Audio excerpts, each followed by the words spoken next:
PoK border last అంటే మనకి ఇండియాకి ఫెన్సింగ్ ఉండేటటువంటి ప్లేస్. ఇప్పుడు నేను మీకు ఒకటి చూపిస్తాను. ధర్మ ఉదర్ ఫోకస్ కరు.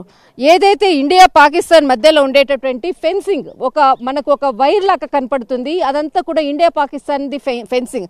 చిట్ట చివరి గ్రామము ఇది మనకు తిల్వాడ అన్నటువంటి గ్రామం. ఈ గ్రామంలో దాదాపు ఒక 100 మంది ఉండేటటువంటి ప్రజలు వాళ్ళ కుటుంబాలంతా కూడా ఏదైతే మొన్న ఆపరేషన్ సింధూర్ సమయంలో ఇండియా పాకిస్తాన్ మధ్యలో జరిగినటువంటి ఏదైతే డ్రోన్లు తర్వాత బాంబులు వేసినటువంటి సమయంలో మొత్తం ఈ గ్రామం అంతా కూడా ఖాళీ చేశారు. ఏదైతే మనకి ఇక్కడ ఫెన్సింగ్ కనిపించేటటువంటి ఏదైతే ఇండియా పాకిస్తాన్ దాని పక్కల చిన్న ఇండ్లు కనపడుతుంది, ఒక మనకి యాంటీనా కనపడుతుంది. దానికి సంబంధించినది అంటే ఇండియా పాకిస్తాన్ మధ్యలో ఉండేటటువంటి ఒక చిన్న గ్రామము సిల్కోట.